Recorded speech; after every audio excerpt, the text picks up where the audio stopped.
Entonces vamos a hablar sobre el uso de drogas. Hay dos conceptos que manejan cuando se habla de uso de drogas. Que no necesariamente toda droga que se usa generalmente adrede, por decirlo así, se vuelve en adicción. ¿Cómo así, doctor? Doctor, yo tengo a mi mamá que tiene cáncer y ella requiere opiáceos. Entonces no es porque ella lo quiera o compulsivamente, sino que le prescribieron y se acostumbró. Me guardan celulares, ¿verdad? Me guardan celulares, ¿correcto? A mí me gusta que escuchen. Entonces,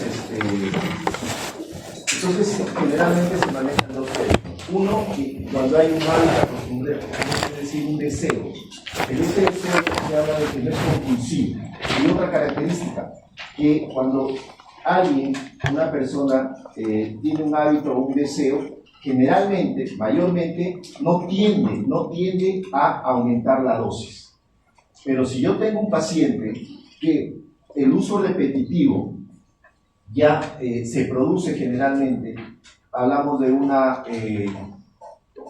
tolerancia, tanto farmacocinética como farmacodinámica que tiene la mayoría, y sobre todo la farmacodinámica, esa tolerancia, me produce cambios neuroplásticos, entonces ya vamos a hablar de estos términos que generalmente están enlazados: tolerancia, dependencia y adicción. Entonces, la dependencia física generalmente lo definen como es la adaptación que requiere o que sucede que el organismo necesita mantener los mismos niveles, ya sea del fármaco o de la sustancia. Entonces, se adapta para que tengan los mismos niveles. Y si yo quiero tener los mismos niveles, va a haber un momento que, ya sabemos, el uso repetitivo de sustancias generalmente tiende a disminuir el efecto. Entonces ahí aparece la tolerancia, que yo necesito aumentar la dosis para tratar de mantener los mismos niveles, ¿correcto? Entonces ese fenómeno es la dependencia física.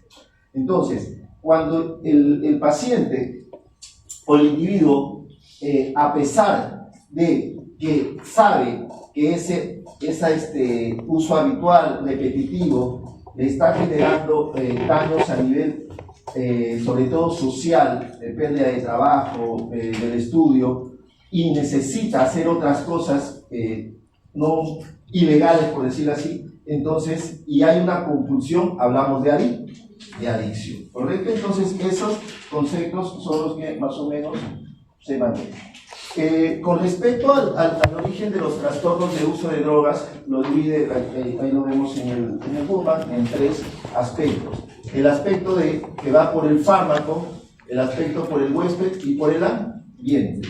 Ojo, la mayoría no realizan un trastorno. Hay mucha gente que toma licor, no le gusta, no realiza. Por ahí prueba de curioso, marihuana o pasta básica y no hace. O el cigarro, que es el poco, inicia como el hábito más común, más frecuente. Entonces, la mayoría no hacen. ¿Y eso de qué se debe? Se debe a estos factores. Y dentro del primer factor del agente droga, el más importante, ¿cuál creen que es? ¿Ah? El reforzamiento. Es el más importante dentro de los que se menciona esa tablita. Y ese reforzamiento generalmente dice que hay varios neurotransmisores, mencionan la serotonina, ciclohidroxitriptamina, noradrenalina, pero el principal le dan a la dopamina a través de la activación de ese núcleo Cummins, ¿correcto? Muy bien, ahí ustedes ya saben, hay varias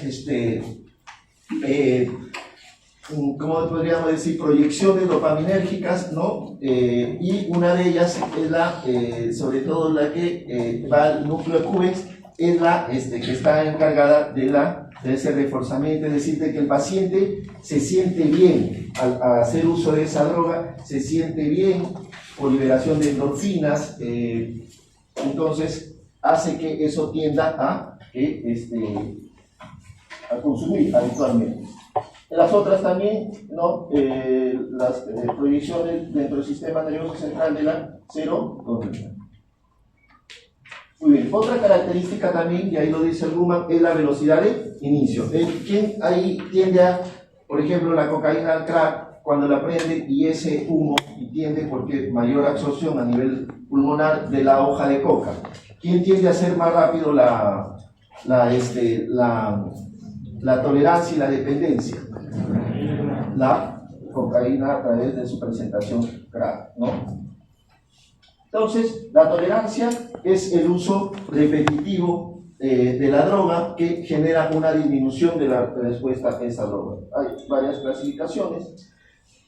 Dos aspectos, ahí se ve cuando la curva se va hacia la derecha, hablamos de tolerancia, es decir, yo aumento la dosis, pero miren el efecto va disminuyendo. Si yo trazo la abscisa y una paralela a la abscisa y la otra a la ordenada, entonces veo que el punto se va a la derecha, pero la sensibilizado es al revés, ¿correcto? Al revés, se va la curva hacia la izquierda.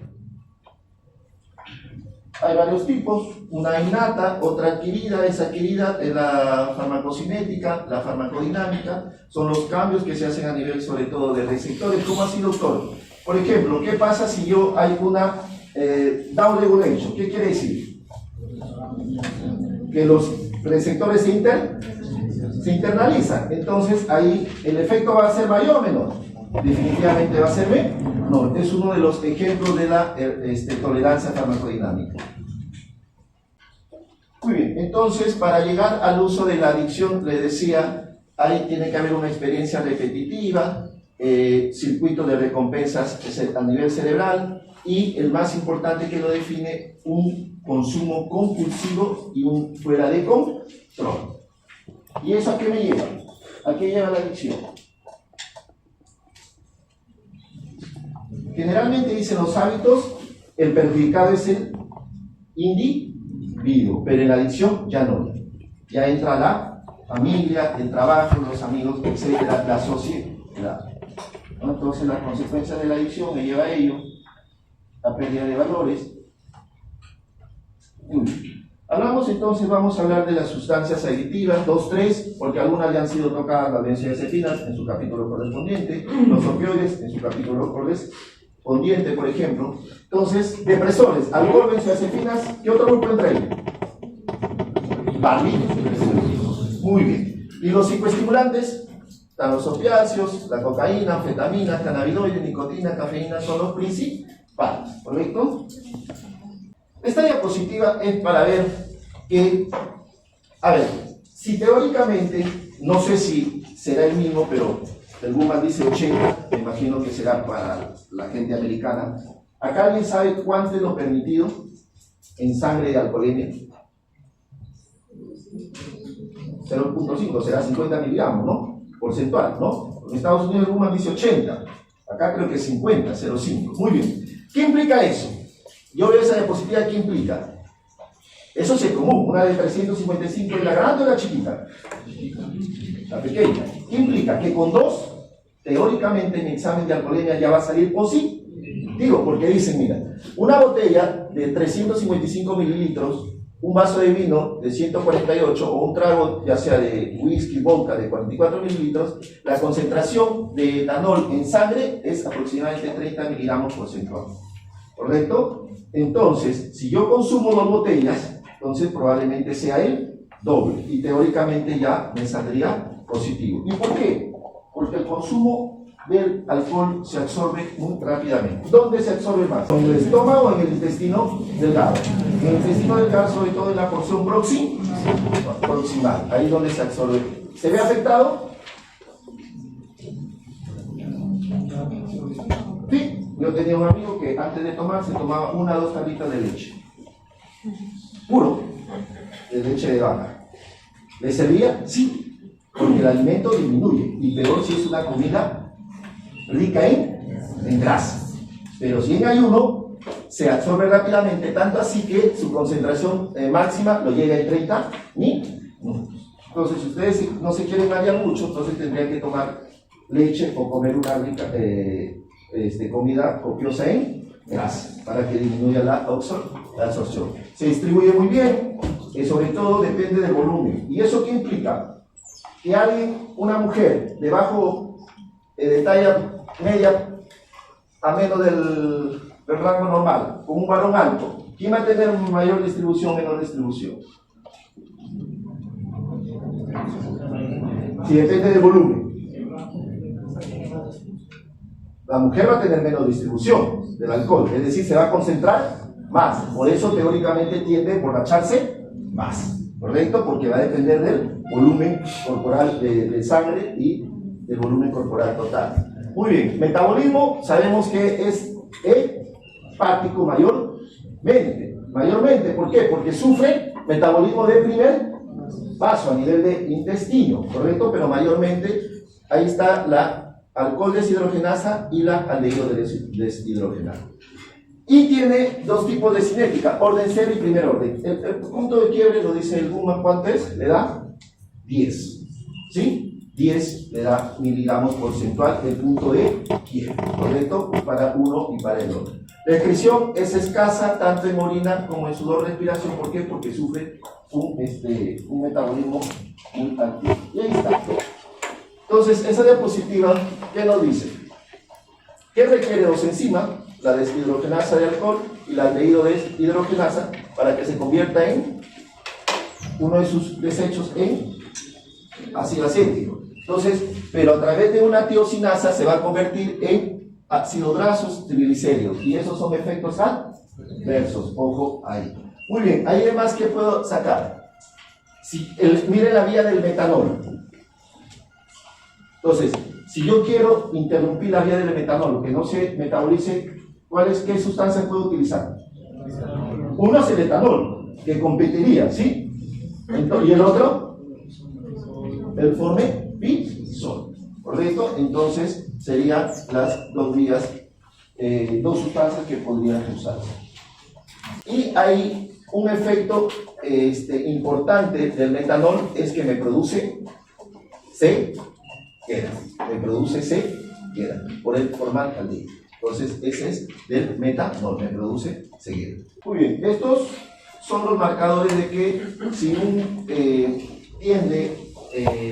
yo tengo la sospecha de que yo tengo un paciente que puede estar consumiendo este alcohol, entonces miren, ahí, cuáles son los más sensibles, los más específicos que ustedes le pueden solicitar. De ahí, ¿cuál es importante desde el punto de vista que me pueda producir a mí otra patología asociada, como comorbilidad al alcoholismo?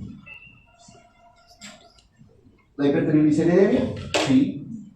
¿La hiperuricemia? Sí. ¿La deficiencia de qué? Ahí menciona la B12, pero hay otra vitamina importantísima, que es la B1. ¿La tía? ¿Correcto? Muy bien. Entonces, eso generalmente todavía a ciencia cierta no se sabe, pero se tiende a de que hay una alteración en el sistema GABA y glutamina. Y una de las evidencias indirectas es que convulsiones. Y ya cuando hablamos de convulsiones, justamente había un desbalance. Entonces, ¿qué nos dice ahí? Que cuando hay una intoxicación aguda, ¿qué predomina? Todo está inhibido, ¿o no? Por eso el paciente tiende a hacer hasta depresión del sistema nervioso central. Generalmente, ¿cuál es el que se va a deprimir? ¿Dónde está la vía cardiorrespiratoria? El tronco encefálico. Entonces, pero cuando hay un síndrome de abstinencia, ¿qué es lo que predomina? Es decir, no hay quinlo, exacto. Entonces, dentro de ese mecanismo, entonces, ¿yo qué tendría que hacer? ¿Hay un medicamento que me ayuda a bajar el glutamato en el síndrome de abstinencia? ¿Sí? ¿Cuál es? Por ahí lo digo. ¿Correcto? Entonces, mire, hay un igual, ¿no? Y ahí está. Esto lo está en el Buhmann.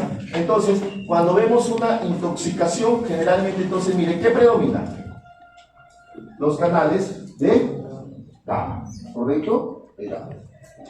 Muy bien. Entonces, en el síndrome de abstinencia vamos a tener temblor, irritabilidad, náuseas, el caso clínico, alteración del sueño, taquicardia, hipertensión, transpiración, dispersión, convulsiones, alucinaciones visuales y lo más temible, que es Es delirio tremens, ¿no? Delirio tremens. Muy bien. El tratamiento. Hay 3 fármacos que se usan, o se deben usar, dice, aunque generalmente no lo usan. ¿Cuáles son? Ahí hay 2. En la prevención de recaída del alcoholismo destacamos 2 fenómenos psicológicos que pueden ser parcialmente controlados. Uno es el acamprosato, los síntomas de abstinencia, es decir, condicionados a estimulantes ambientales. Es decir, ¿cómo así? Ellos tienen una reunión con quién, con amigos que tomen. Entonces, teóricamente, eso lo divide el acamprosato. ¿Y dónde actúa? Muy bien.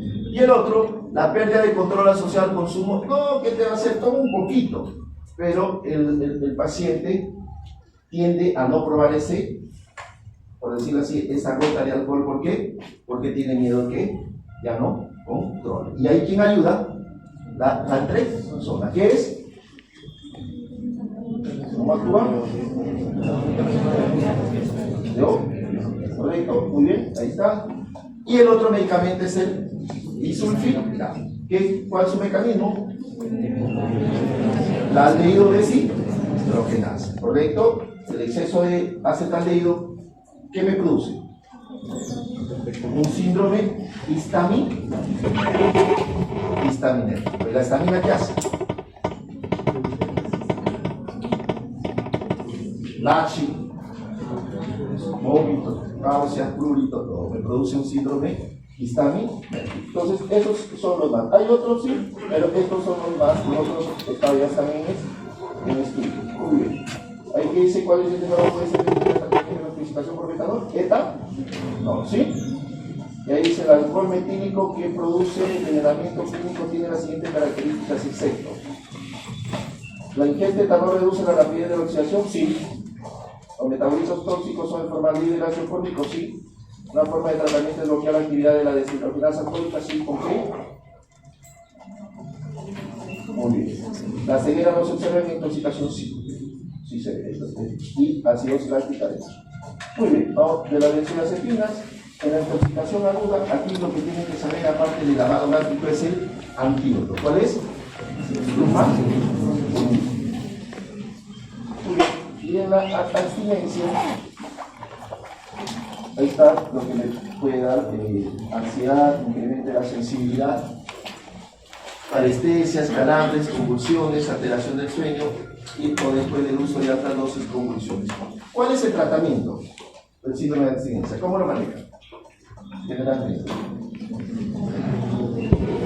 ¿Ah?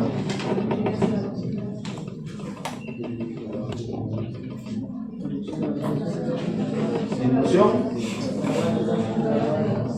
o usar benzodiazepinas de larga acción. También, ¿no? Muy bien. Y esa diapositiva puede ser por un problema. Tienen que. Ustedes tienen que tener la capacidad de distinguir 2, 3. Si estoy frente, miren, una intoxicación por sedantes, o estoy una intoxicación por estimulantes, que es parecido a qué? A la abstinencia de ese plan. En intoxicación por sedantes, como dice la flecha baja, todo.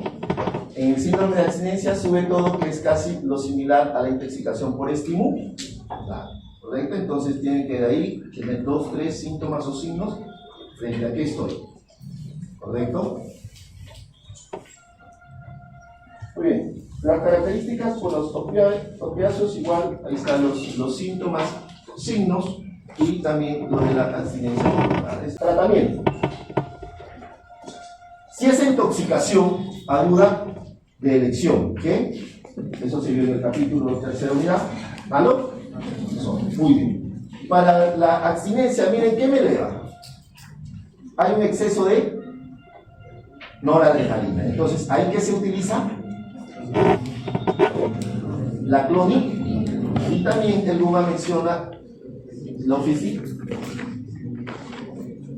Es parecido su mecanismo de acción. Y la abstinencia también me genera un déficit de actividad opioide. ¿Cuál usa? Generalmente, ¿cuál se usa? La meta. ¿Por qué? Porque me da concentraciones casi estables. Miren la.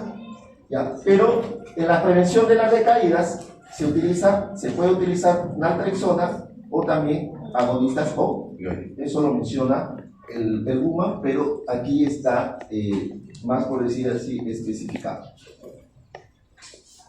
Ahí está, ¿no? Entonces, miren la diferencia entre el consumo de heroína, que me da concentraciones muy altas, pero 4, 5, 6 horas que el adicto tiene que estar inyectándose generalmente, a diferencia de la metadona, que sus concentraciones son más constantes, más estables. Entonces, sería uno de sus reemplazantes. Muy bien, la cocaína. Es un éster del ácido benzoico y de la metilhexamina. Se transforma, aquí es importante dos cosas. ¿Se detecta en orina? Sí. ¿Hasta cuántos días? 4, 5, otros dicen hasta 10, ¿no? Muy bien, pero lo más importante, lo que le quisieron hacer a Toledo, nunca lo olviden eso. Los años. Entonces, si alguien ha consumido cocaína, no, aquí, atrás, aquí en la grasa. Ahí. Esa es prueba no sé si decirlo, ¿no? Entonces, esa sustancia se impregna ahí por años. Muy bien. ¿De quién estamos? Su mecanismo de acción, ¿cuál es? Principalmente, ¿es de los tres?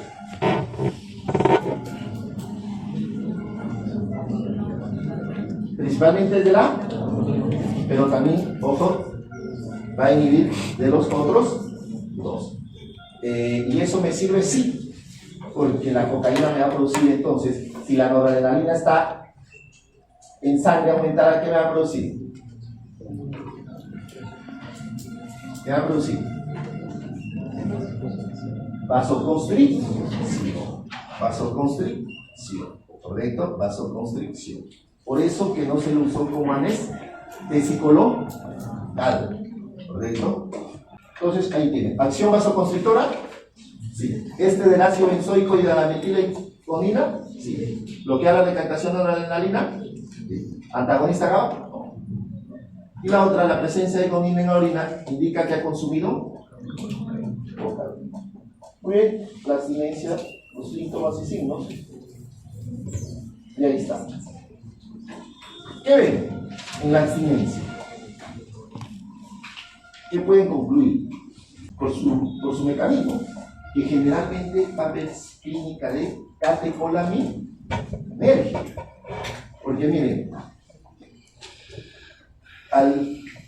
de hecho, la abstinencia no hay una contraposición, pero el exceso de cocaína, cuando el paciente está consumiendo, hay una acción catecolinérgica.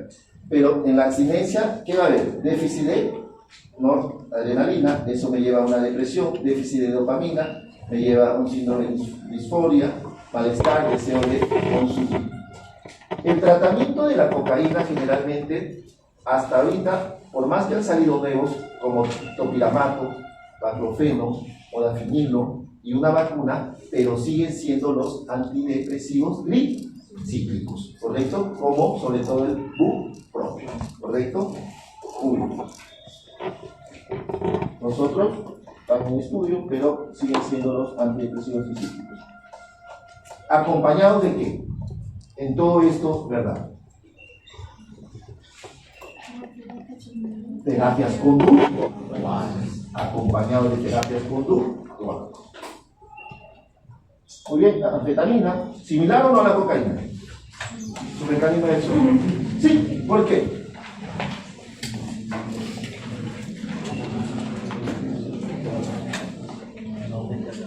No es que inhibe la recaptación, más bien acá la ayuda a su liberación, pero igual en la membrana presináptica. Por lo tanto, se va a llevar tanto la noradrenalina, serotonina y la dopamina. Muy bien. Tiene efectos anorectigénicos, por lo que se usa en la obesidad, desarrolla tolerancia, psicosis tóxica. Los inhibidores de la MAO, ojo, miren, es metabolizada por la COM, no tienen catecol, y es metabolizada parcialmente por la MAO, parcialmente, ¿correcto? Entonces, los efectos estimulantes noradrenalina, liberación de dopamina, y la anfetamina provoca psicosis tóxica. ¿Es fácilmente metabolizada por la monoaminoxidasa? No. Parcialmente. ¿Inhibe la liberación de noradrenalina? No. Contrario. ¿Previene la acción antiepiléptica del fenobarbital? No. ¿Inhibe la secreción de adrenalina? No. La marihuana. Estamos terminando. La marihuana es una preparación triturada y seca de las flores, hojas, pequeños del cannabis sativa. Esto es lo más importante. ¿Y lo transforma en qué? ¿Qué sustancia? Como 60 y tanto menciona aquí. Pero la principal, delta 9, tetrahidrocannabinol.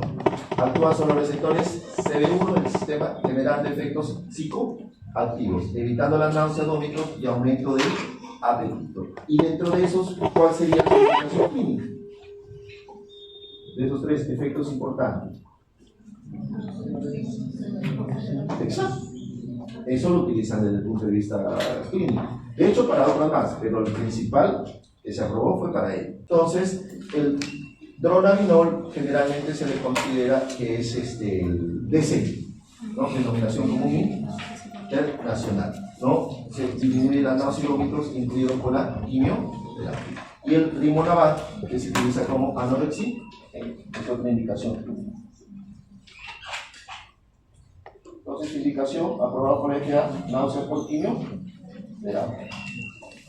Muy bien, síndrome de abstinencia a marihuana, síndrome de abstinencia a la nicotina.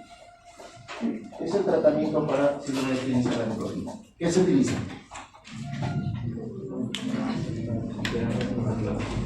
Pero la primera reemplazo de nicotina ya sea en chicle, parches, cigarros, eso tiende al. El que más funciona de ellos son los parches, que da una concentración más constante, ¿correcto? El grupopium de liberación prolongada también, que es un antidepresivo, y el rimonabant también, que es agonista inverso del receptor de lo que pero generalmente el otro, por sus efectos adversos, no se usa muy bien. Los dos primeros sí, y la otra, la vareniciclina, agonista parcial del subtipo 2 de los receptores generalmente nicotínicos, son varios, de varias unidades que también se está utilizando para el tratamiento de la nicotina. Muy bien, eso sería todo.